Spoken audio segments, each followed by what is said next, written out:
नमस्कार दोस्तों, कैसे हैं आप सब। स्वागत है आप सभी का आपके अपने YouTube चैनल पर। दोस्तों, भगवान श्री कृष्ण वास्तुशास्त्र का विशिष्ट ज्ञान रखते थे। उन्होंने समय समय पर धर्मराज युधिष्ठिर को वास्तुशास्त्र का ज्ञान दिया। ये ज्ञान समस्त मानव जाति के लिए अत्यंत महत्वपूर्ण और कल्याणकारी है। श्री कृष्ण ने 2 ऐसे पेड़ पौधों के बारे में बताया है जिनका भवन की सीमा में होना दुख एवं दरिद्रता लेकर आता है। ये वृक्ष घर के सामने होने से उस घर में निवास करने वाले लोगों की कभी उन्नति नहीं होती, साथ ही उन्हें हमेशा पराजय और निराशा का ही सामना करना पड़ता है। दोस्तों, वास्तुशास्त्र के अनुसार वृक्ष तथा पौधे हमारे भवन की सुंदरता को बढ़ाते अवश्य हैं, साथ ही ये वातावरण को शुद्ध रखते हैं। वृक्षों से पॉजिटिव एनर्जी का संचार होता है जो हमारे जीवन के लिए काफ़ी इम्पोर्टेंट होती है।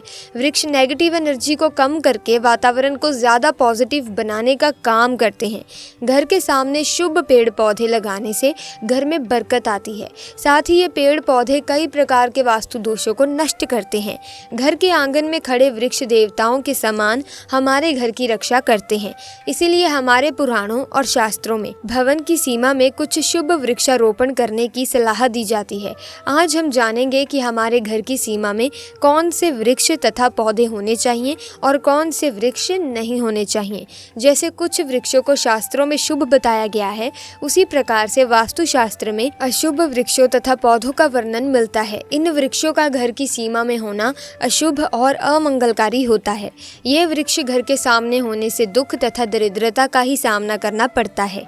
इन वृक्षों के सानिध्य में रहने पर धन का नाश होता है, शत्रुओं में वृद्धि होती है, मनुष्य अपना मान सम्मान तक खो देता है। इसलिए यदि आपने भी जाने अनजाने में अपने घर के आंगन में अथवा घर के अंदर ऐसे वृक्ष तथा पौधे लगाए हैं तो बिना देरी किए उन्हें तुरंत हटा देना चाहिए। तो चलिए जान लेते हैं मनुष्य को कौन से पेड़ लगाने चाहिए और कौन से नहीं। सबसे पहला है पीपल का पेड़। किसी जलाशय के समीप पीपल का वृक्ष लगाने वाले मनुष्य को जो फल मिलता है वो सैकड़ों यज्ञों के समान होता है। जब पीपल के पत्ते उस जलाशय में गिरते हैं तो वे पिंड के समान होकर पितरों को तृप्ति प्रदान करते हैं।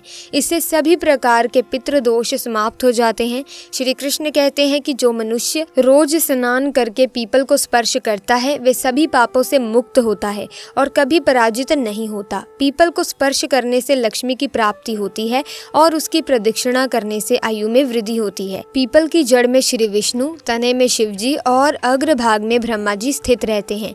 सोमवती अमावस्या के दिन पीपल को प्रणाम करने से जो फल मिलता है वो 1000 गाय के दान के बराबर होता है। इस संसार में पीपल के समान कोई वृक्ष नहीं है। साक्षात श्री हरि इस वृक्ष के रूप में पृथ्वी पर विराजमान है। पीपल के वृक्ष को चोट पहुंचाना अथवा उसकी टहनी तोड़ना पाप माना गया है। ऐसा मनुष्य एक कल्प तक नरक में रहता है और जो पीपल को जड़ से काटता है उसका कभी नरक से छुटकारा नहीं होता। दूसरा है आंवले का वृक्ष।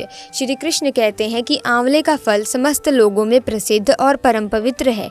आंवले को लगाने से आदमी और औरत जन्म मृत्यु के बंधन से मुक्त हो जाते हैं। ये पवित्र फल भगवान विष्णु को बहुत प्रसन्न करने वाला और शुभ माना गया है। इसको खाने से सभी पापों से मुक्ति मिलती है।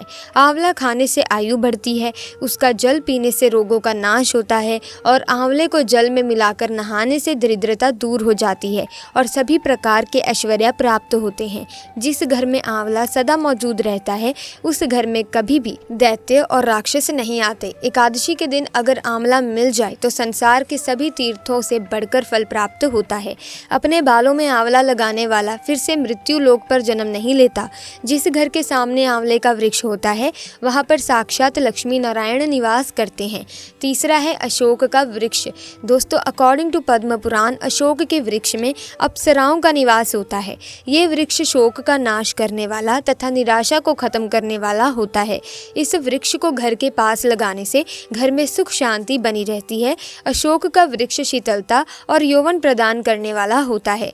माँ लक्ष्मी ने जब देवी सीता के रूप में अवतार लिया था तब रावण द्वारा अपहरण करने के बाद उनका वास अशोक वाटिका में था। अशोक के वृक्ष ने माँ सीता की बहुत सेवा की थी, इसीलिए माँ सीता ने अशोक वृक्ष को ये वरदान दिया था कि जिस भी स्थान पर ये वृक्ष होगा वहाँ पर उनका सदैव ही निवास होगा। चौथे पर है पाकड़ का वृक्ष। अकॉर्डिंग टू पद्म पुराण हर इंसान को पाकड़ का वृक्ष अवश्य लगाना चाहिए। ये वृक्ष लगाने से जो फल मिलता है वो महायज्ञ के समान होता है। कलयुग में मनुष्य यज्ञ नहीं कर पाएंगे, इसीलिए उन्हें एक पाखड़ का वृक्ष अवश्य लगाना चाहिए। 5वां है नीम का वृक्ष। अकॉर्डिंग टू पद्म पुराण, नीम का वृक्ष लगाने से सूर्य देव खुश होते हैं। नीम का वृक्ष आयु देने वाला माना गया है। इसे घर के पास लगाने से अन्य प्रकार के रोगों से छुटकारा मिलता है। माँ लक्ष्मी को नीम के पत्ते बहुत पसंद होते हैं, इसीलिए वो नीम के वृक्ष के पास निवास करती हैं। घर के सामने नीम की ट्री प्लांटिंग यानी वृक्ष रोपण करने से धन संपत्ति की प्राप्ति होती है। 6ठा है जामुन का वृक्ष। अगर कोई इंसान बेटी की कामना करता है तो उसे जामुन का वृक्ष अवश्य लगाना चाहिए। अकॉर्डिंग टू पद्म पुराण, जिस इंसान के घर के सामने जामुन का वृक्ष होता है उसके घर में बेटी का जन्म होता है, जो कुल का गौरव बढ़ाती है। 7वां है बेल का वृक्ष।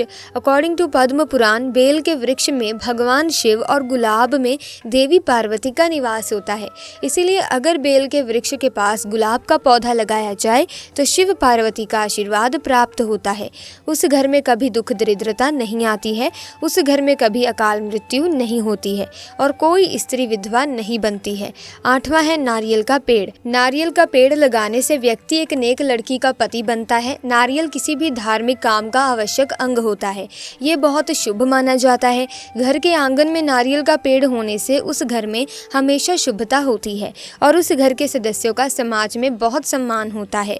सुंदर पत्नी की कामना करने वाले इंसान को अनार का वृक्ष लगाना चाहिए। पलाश का पेड़ ब्रह्मा तेज प्रदान करता है, इसीलिए इसकी प्लांटिंग जरूर करनी चाहिए। वंश वृद्धि और संतान प्राप्ति की कामना करने वाले इंसान को अंकोल का वृक्ष अवश्य लगाना चाहिए। अगर मनुष्य किसी बीमारी से पीड़ित है तो उसे खैर का वृक्ष लगाना चाहिए। खैर का वृक्ष लगाने से बड़े बड़े रोग खत्म हो जाते हैं। ये वृक्ष बीमारियों से बचाए रखता है।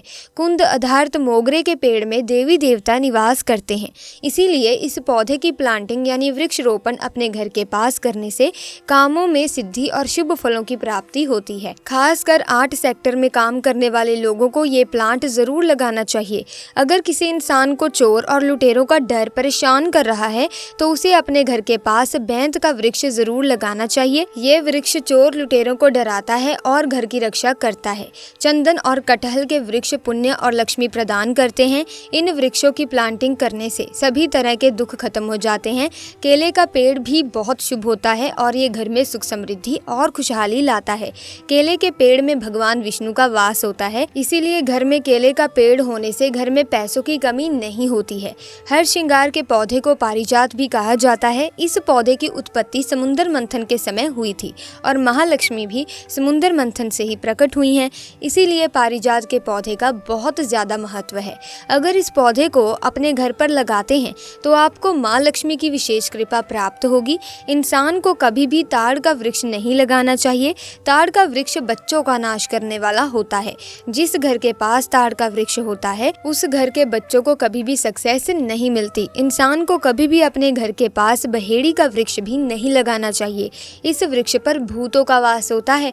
जो इंसान बहेड़ी का वृक्ष लगाता है वो प्रेत बन जाता है। इसके नीचे बैठकर कभी पूजा पाठ नहीं करना चाहिए। सुंदर पत्नी की कामना करने वाले आदमी को दाख का पेड़ लगाना चाहिए। अगर किसी इंसान को दुश्मनों का डर सता रहा है तो उसे केवड़े का वृक्ष लगाना चाहिए। ये दुश्मनों का नाश करने वाला होता है। तो दोस्तों, इस तरह से शास्त्रों में इन पेड़ पौधों के बारे में बताया गया है। मुझे उम्मीद है कि आपको ये इन्फॉर्मेशन पसंद आई होगी और आपके लिए काफ़ी लाभदायक होगी। अगर हाँ तो इस वीडियो को दोस्तों लाइक और शेयर करना ना भूलें। साथ ही कमेंट्स में जय श्री कृष्ण राधे राधे ज़रूर लिखें। और अगर आपने अभी तक चैनल को ही सब्सक्राइब नहीं किया है तो जल्दी से चैनल को सब्सक्राइब करके बेल आइकन को प्रेस कीजिए ताकि आने वाली नई वीडियोस की अपडेट आपको मिलती रहे। आपका बहुत बहुत धन्यवाद।